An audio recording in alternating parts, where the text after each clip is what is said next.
1 अक्टूबर 2015 से 31 मार्च 2015 तक की अवधि के लिए प्रतिभाशाली मजदूर दरों में वृद्धि की गई।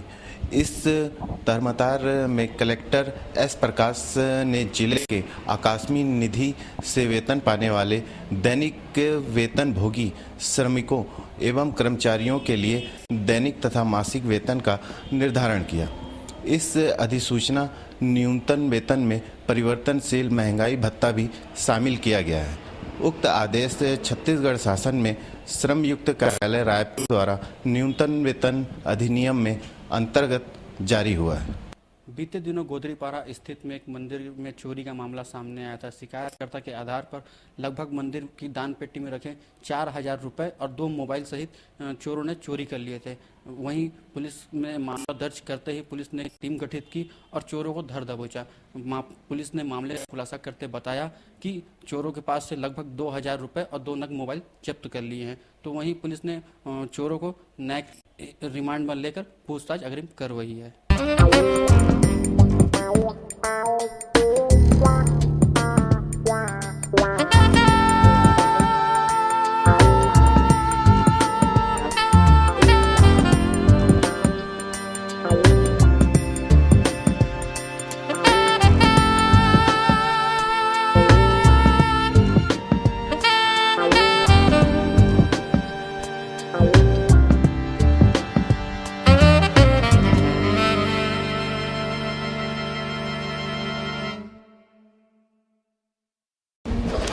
बस 2 मोबाइल और 1 दान पेटी, दो दान पेटी। सर 9 तारीख को वही करीब 11 साढ़े 11 बजे सर पहला बार रहा। अशोक को और संतोष सोनी को। तो दोनों कहाँ रहते हैं? Chief house Godripara. कितने क्या सामान दिए थे उनको? मोबाइल बस। दान पेटी से कितना पैसा चुराए थे? सर उसको मिला रहा 5500 रुपये। इससे पहले भी कई वारदात किए हैं? नहीं। और कौन शामिल है? और कोई नहीं। प्रसाद शिवहरे के द्वारा दिनांक 15/11/2015 को थाना चिरमिरी में सूचना दर्ज कराया गया था कि अज्ञात चोरों के द्वारा दिनांक 9/11/2015 की रात्रि को राम जानकी मंदिर के दान पेटी का ताला तोड़ के उसमें रखे लगभग 4-5 हजार रुपये नकदी रकम और 2 नग मोबाइल को चोरी करके ले गए हैं। पुलिस के द्वारा मामले की गंभीरता को ध्यान में रखते हुए तत्परता पूर्वक प्रयास किया गया और कुछ ही दिनों में मामला को ट्रेस कर लिया गया है। प्रकरण में 3 आरोपियों की गिरफ्तारी की गई है। एक आरोपी है सुनील उर्फ पप्पू पहल और 2 अन्य आरोपी जो कि मोबाइल को खरीदी करने में संलिप्त पाए गए। एक संतोष सोनी और दूसरा अशोक प्रधान, दोनों गोदरीपारा के निवासी हैं। तीनों की गिरफ्तारी प्रकरण में की गई है और मशरूका को बरामद किया गया है। प्रकरण में धारा 457, 380, 411, 34 IPC का मामला आरोपी गणों के खिलाफ दर्ज किया गया है।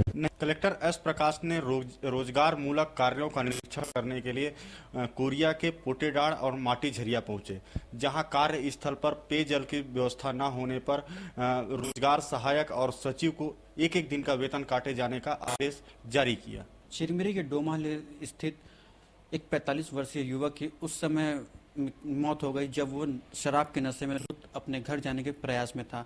हम आपको बता दें कि वो शराब के नशे में धुत वो अपने घर जा रहा था। इसी दौरान वो उस नाले में गिर।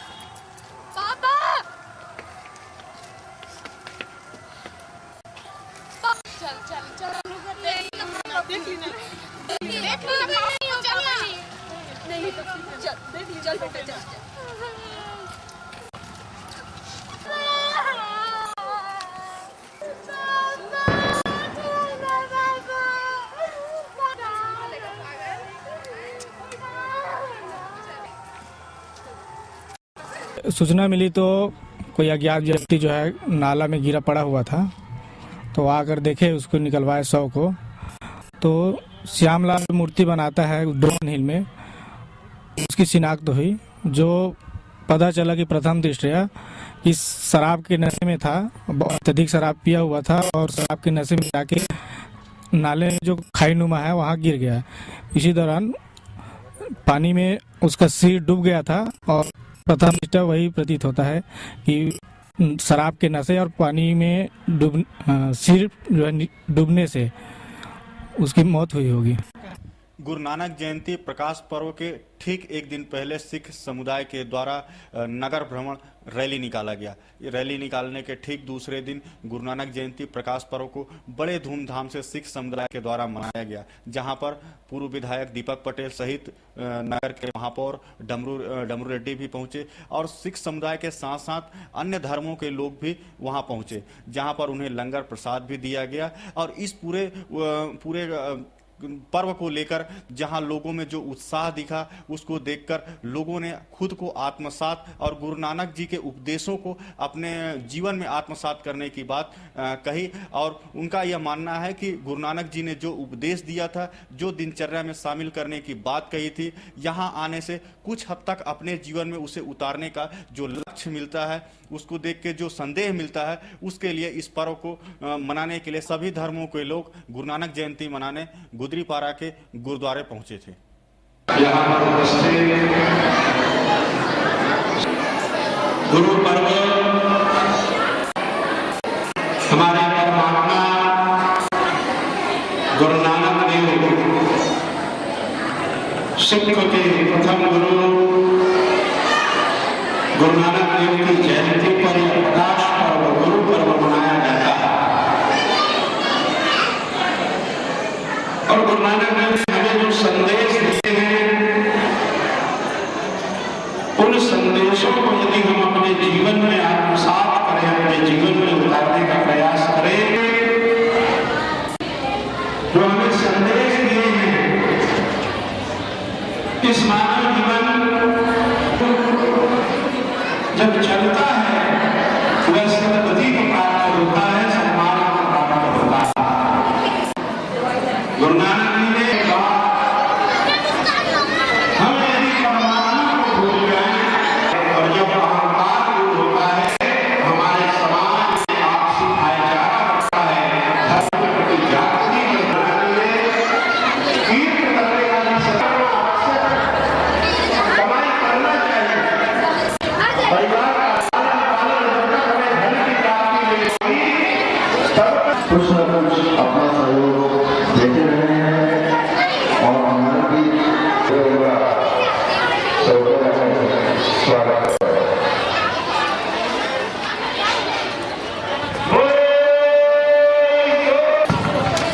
शासन जी गांधी परिवार आगे अपना कीर्तन जरा पेश कर सकते हैं। शासन जी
त्यौहार का हम लोगों को, पूरे पंजाबी समाज को इस पर्व का बहुत ही बेसब्री से इंतज़ार रहता है। और हमारे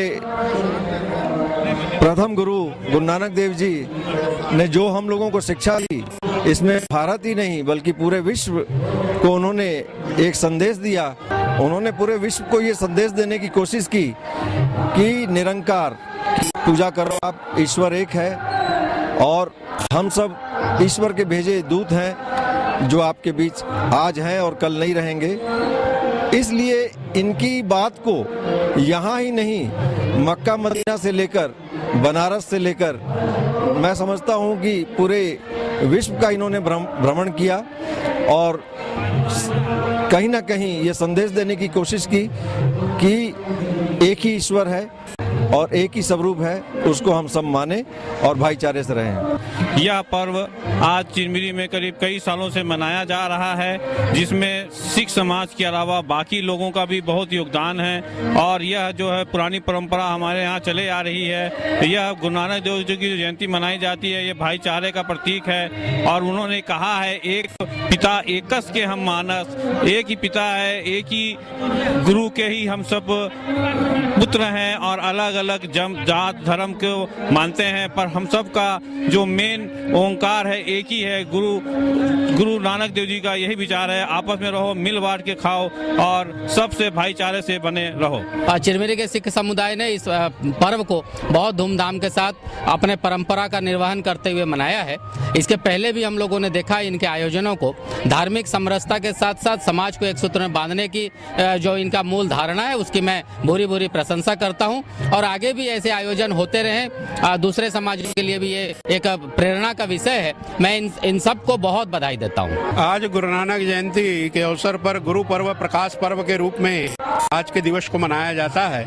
इस अवसर पर मैं समस्त सिख समाज एवं समाज के अन्य वर्गों के सभी लोगों को गुरु पर्व की बहुत बहुत बधाई देता हूं और लोगों से यही आग्रह करता हूं कि गुरु नानक जी ने हमारे जीवन को सफल बनाने के लिए जो संदेश दिया है, उस संदेश को आत्मसात करके अपने जीवन में उसका पालन करें और अपने पुरुषार्थ के माध्यम से किए गए कार्यों के माध्यम से और समाज को एक नई गति, नई दिशा देने का प्रयास करें। यही मैं सभी से आग्रह करते हुए पुनः गुरु पर्व की बहुत बहुत बधाई, बहुत बहुत धन्यवाद। जय हिंद, जय भारत, जय छत्तीसगढ़। ट्रैफिक कानून के तहत चेकिंग कर रहे कुछ ठेकेदार और एक संबंधित पुलिस के द्वारा उस समय हड़कंप मच गया जब कुछ मीडिया कर्मियों के द्वारा आदेश की कॉपी दिखाए जाने की बात सामने आई। इस पूरे मामले को जैसे ही मीडिया के द्वारा यह पता चला कि जो चेकिंग किया जा रहा है वो बिना दस्तावेज के चेकिंग किया जा रहा है, साथ ही जो उनसे जो पैसे की मांग की जा रही स्टिकर लगाने के नाम पर, उसमें भी अवैध रूप से वसूली किए जाने की बात सामने आ रही है। इस पूरे मामले को मीडिया कर्मियों ने खुलासे करने की बात कही और जैसे ही वहां पहुंचे तो ठेकेदार और जो पुलिस, जो संबंधित पुलिस की मौजूदगी में इस पूरे वसूली के कार्य को अंजाम दिया जा रहा था, सब वहां से भागते नजर आए। और जैसे ही मीडिया कर्मियों ने इसका विरोध करने की कोशिश की, सभी वहां से रफू चक्कर हो गए। इस पूरे मामले को जैसे ही आम जनों ने देखा तो उन्हें लगा कि निश्चित रूप से इस वसूली के कार्य में कहीं न कहीं कोई कमी है, जिसको लेकर प्रशासन भी उस ठेकेदार की मदद करते दिखाई दे रहा था। कपड़ा धुलवा के हम लोग के पास पैसा नहीं है, बोलते पैसा लगेगा ही लगेगा, 100 रुपये लगेगा। हम लोग बोले 50 है, जबरदस्ती हमसे लिया गया। और क्या बोल रहे थे? बोलते ये नियम है, वो लगेगा ही लगेगा पैसा। बचरापोड़ी से मनेंद्रगढ़ जा रही ट्रैक्टर को उस वक्त पुलिस के द्वारा पकड़ लिया गया जब गाड़ी में अवैध रूप से लोहा रखे जाने की बात सामने आई। पुलिस के द्वारा रुकवाकर उनसे पूछा गया, ट्रैक्टर के दस्तावेज की मांग की गई।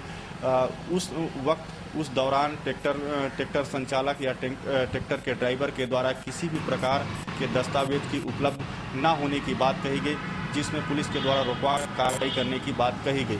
लेकिन जहां तक सुनने यह आ रहा है कि ट्रैक्टर को पुलिस थाने ले जाया गया और मामले को रफा दफा करके उसे छोड़ दिया गया, जबकि चेकिंग के दौरान जिस समय पुलिस के द्वारा ट्रैक्टर को रुकवाया गया था, उस समय किसी भी प्रकार का दस्तावेज, न ही सामान को ले जाने का और न ही ट्रैक्टर के किसी भी ट्रैक्टर के जो कागजात होते हैं वो दस्तावेज ट्रैक्टर संचालक और ट्रैक्टर ड्राइवर के पास मौजूद था।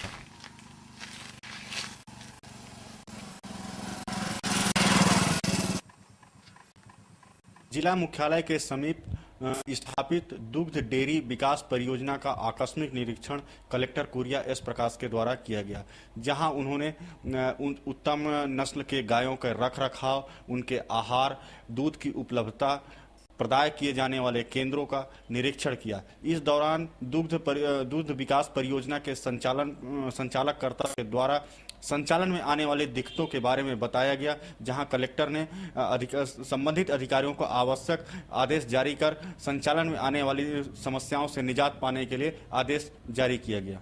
महिला उत्पीड़न, महिला सुरक्षा और आत्मनिर्भरता की बात, यह दलील उस वक्त बेईमानी सा लगने लगता है जब 15 से 17 साल की छात्राओं को स्कूल परिसर के भीतर शिक्षा के मंदिर में शौचालय तक की सुविधा सरकार मुहैया करा पाने में नाकाम साबित होती है।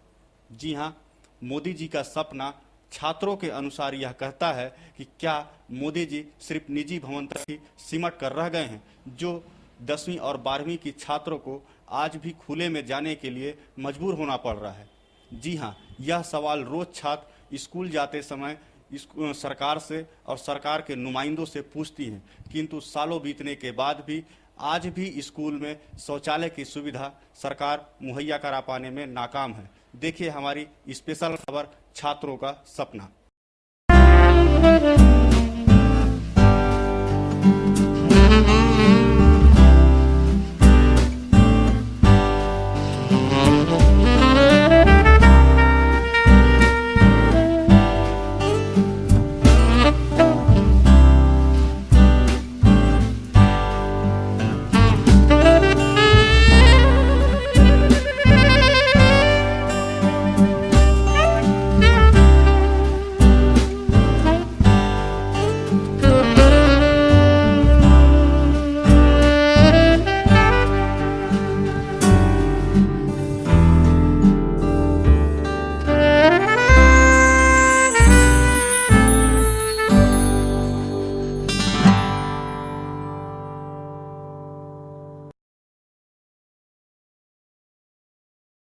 दुनिया में जहां लोग बंद आंखों से सपना देखते हैं और उसे पूरा करने के लिए हाड़ तोड़ मेहनत करते हैं, पर हम एक ऐसे सपने की बात कर रहे हैं जो खुले आंखों से देखा जा रहा है, और यह सपना ऐसा है जिसके लिए आप खुद कुछ नहीं करते, बल्कि उसका पूरा दारोमदार छत्तीसगढ़ सरकार के ऊपर होता है। हम लोग के स्कूल में टॉयलेट नहीं है, दूर दूर से पानी लाना पड़ता है, पानी की भी समस्या है, खेलने कूदने के लिए मैदान नहीं है।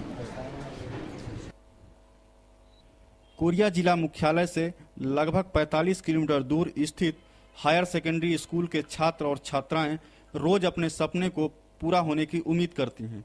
15 से 17 साल के छात्र छात्राएं हर दिन इस समस्या से दो चार हो रहे हैं। खुले में शौच के लिए जाना उतना ही परेशानी भरा है जितना कि एक मजबूर के लिए उसकी मजबूरी। इस समस्या का सीधा असर युवतियों पर पड़ रहा है, जो खुले में जाने से कतराती हैं। उनका सम्मान, उनकी इज्जत शिक्षा के मंदिर में आकर अटक जाता है। बावजूद इसके सरकार और उनके तंत्र दोनों चुपचाप हैं। समस्या का जल्द निराकरण इसलिए भी नहीं हो पा रहा है क्योंकि स्कूल के द्वार में सरकार का ठप्पा लगा हुआ है। पानी होने की भी बहुत समस्या है, नल भी खराब है यहाँ पास की, दूर से लाना पड़ता है तो नहीं है यहाँ, तो बहुत प्रॉब्लम होती है। पानी भी मतलब कि यहाँ कैंपस में वो खराब हो गया है नल, तो दूर से लाना पड़ता है। बाउंड्री भी नहीं है, जैसे कि हम क्लास लगी रहती है तो कुत्ते बकरी भी आ जाते हैं अंदर, मतलब कि घुस जाते हैं यहाँ, तो डिस्टर्ब होता है। सरकार में बैठे लोगों के बच्चे और बच्चियां दोनों ऐसे स्कूलों के पहुंच से काफी दूर हैं, क्योंकि उनके बच्चे और बच्चियां तो किसी बड़े सरकारी स्कूल से दूर प्राइवेट संस्थान में शिक्षा ग्रहण कर रहे हैं। मोदी जी का भी सपना इन स्कूलों तक आते आते बजट की गुमनामी में कहीं खो जाता है। ऐसे स्कूल में दो चार होते उन छात्र छात्राओं की बातों ने हमें भी झकझोर दिया। सुनिए क्या कहते हैं ये बच्चे।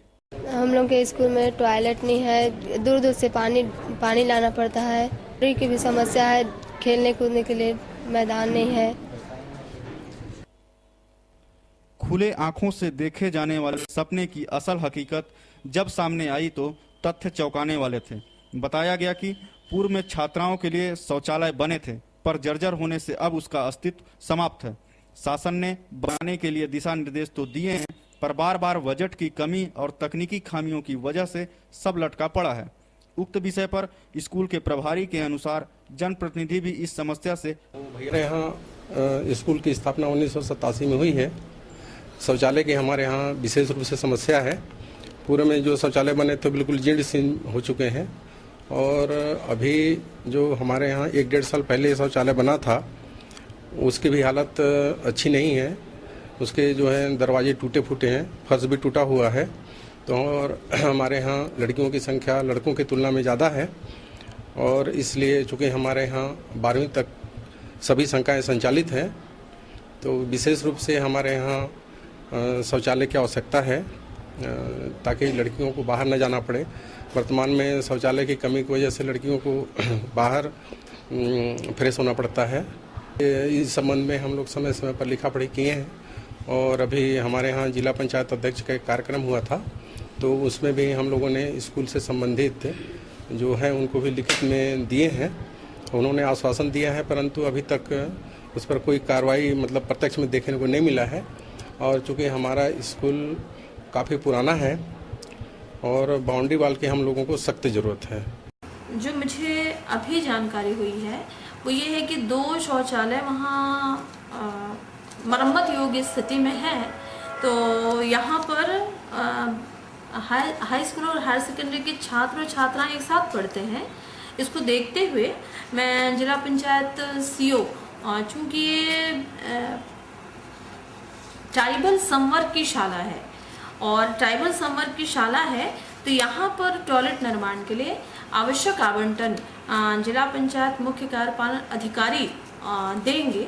मैं उनको तत्काल एक पत्र लिखकर वहाँ पर 1 यूनिट या कम से कम 2 यूनिट टॉयलेट निर्माण की मांग करूँगी।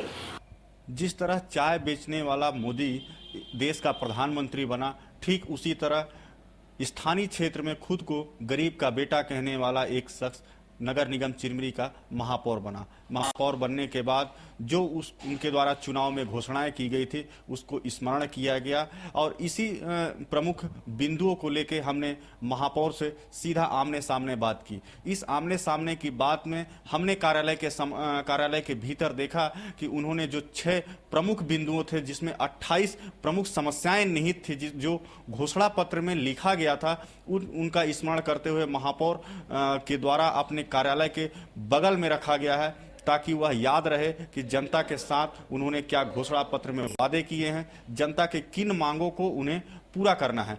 इस विषय को लेके वो काफ़ी गंभीर दिखे। उन्होंने बताया कि लगभग 6 बिंदुओं पर हमारी काम चल रही है, जो कि लगभग पूर्णतः होने की दिशा में है। सरकार के द्वारा पहल कर लिया गया है, उनके भी द्वारा पहल किया जा रहा है। लगातार जो प्रक्रियाएं हैं वो चल रही हैं। इसके साथ साथ इन 6 मांगों के बाद, ये जो 6 प्रमुख समस्याएं थी, उसके बाद जो आने वाली और समस्याएं हैं जो उनके घोषणा पत्र में शामिल था, इसको लेके भी वो काफ़ी सक्रिय नजर आए। और उनका कहना यह है कि जो भी मांगे जनता की थी और जो मैंने घोषणा पत्र में शामिल किया है उसको भरपूर पूरा किया जाएगा। और इन 5 सालों में वो अब खुद को स्मरण करने के लिए घोषणा पत्र को कार्यालय में रखे थे, यह उन्होंने अभी तक से बताया।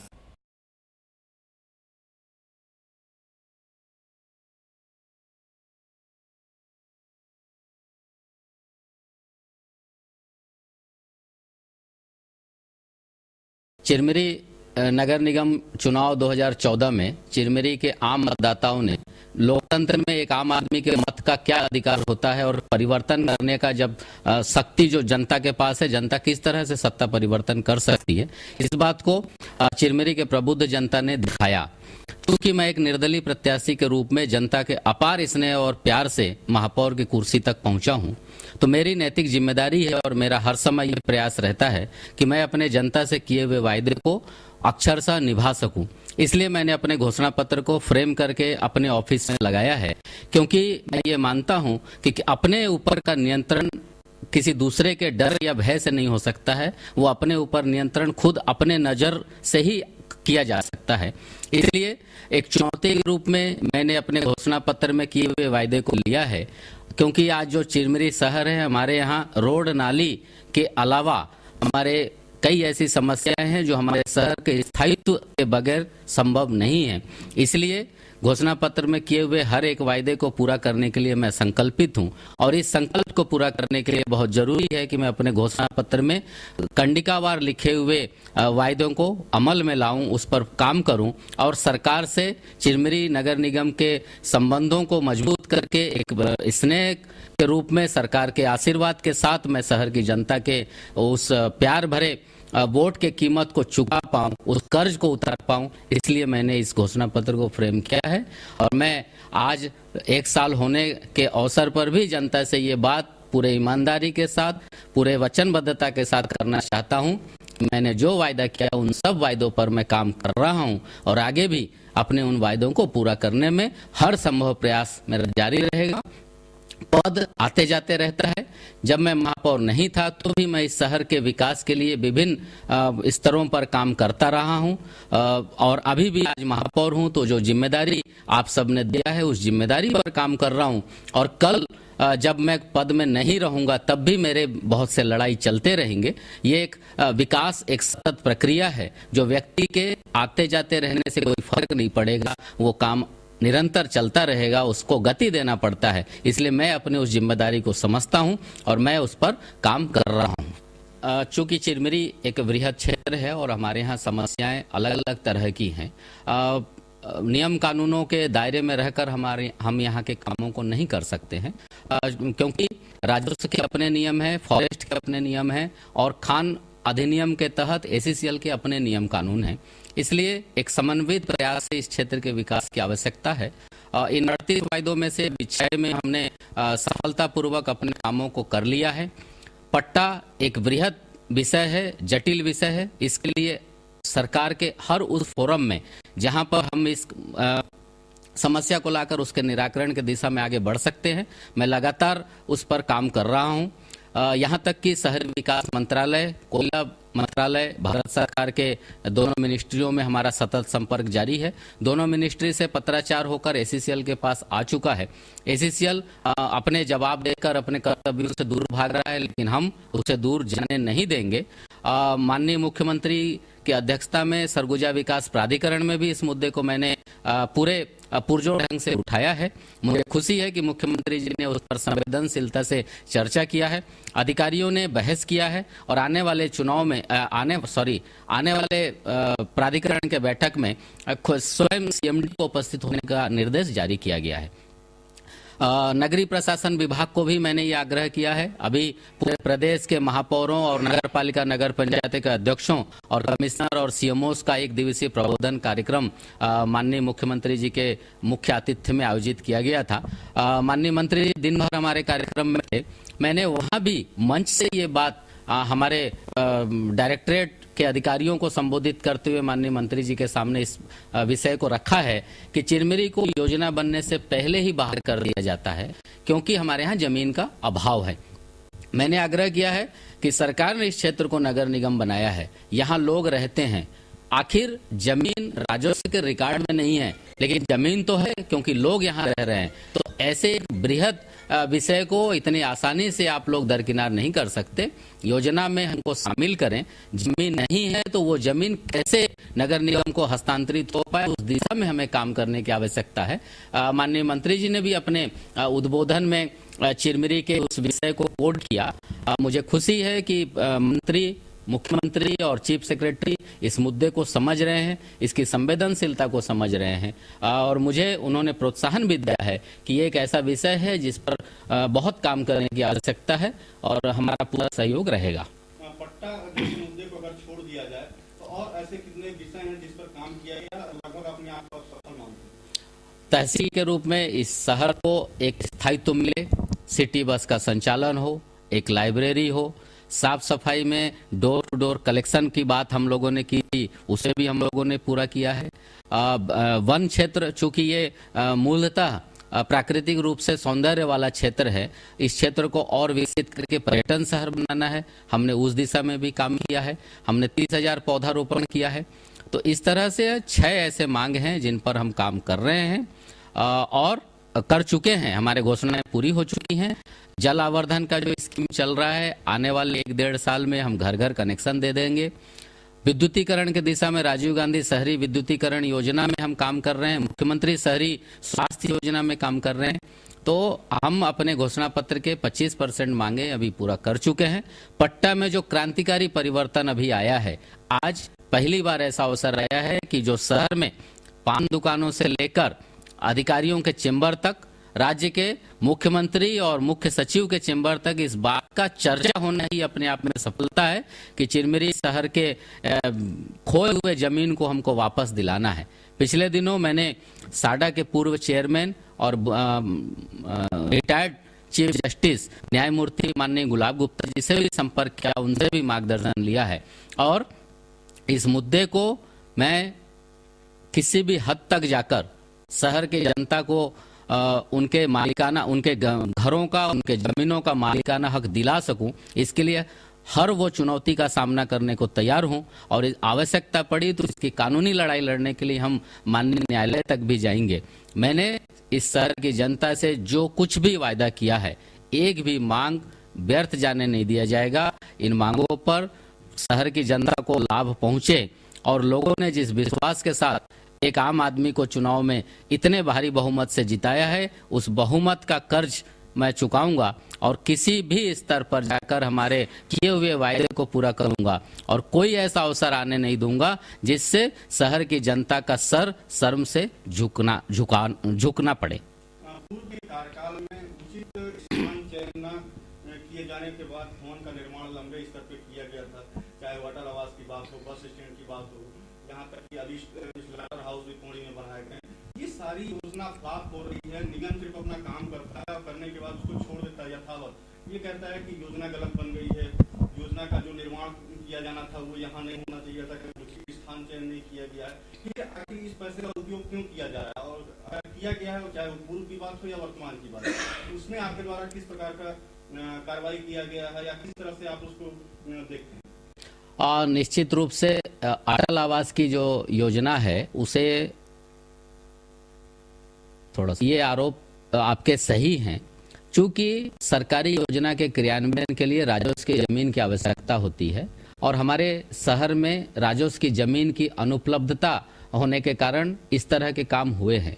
अटल आवास जो योजना बनी थी ये सही जगह में बना है, जो हमारे नगर निगम के पास जो जमीन उपलब्ध है उसी जमीन पे हमारे पुराने अधिकारियों ने काम किया है, पुराने जनप्रतिनिधियों ने काम किया है। चूंकि एक योजना को क्रियान्वित करना है इसलिए आनन फानन में हो सकता है उस समय जगह का चयन गलत हो गया हो। अभी हम लगे हुए हैं अटल आवास को जो अवैध कब्जे में लोगों का है उसको खाली कराना है, उसके कानूनी दाव पेच को हम समझ रहे हैं, क्योंकि वो गरीब लोग आकर बसे हुए हैं तो उन्हें बेघर करना मानवीय संवेदनाओं के आधार पर उचित नहीं होगा, इसलिए हम उसकी समीक्षा कर रहे हैं।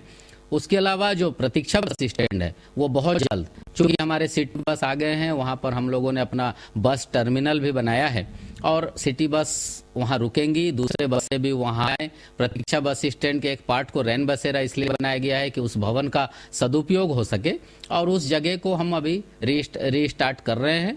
बहुत जल्द आपको दिखेगा कि वो एक आधुनिक बस स्टैंड के रूप में जो सरकार की मंशा थी, जो पुराने जनप्रतिनिधियों की जो मंशा थी, उसे हम पूरा कर रहे हैं।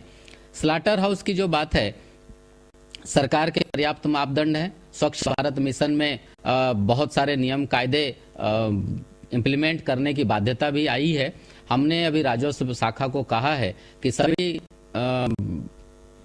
स्लाटर हाउसों पर पानी पहुंचाएं और जो हमारे मांसाहारी से संबंधित चीजें हो रही है उसमें स्लाटर हाउस को चालू कराया जाए, जिससे कि शहर को स्वच्छ भारत अभियान के साथ जोड़कर एक सुंदर और स्वच्छ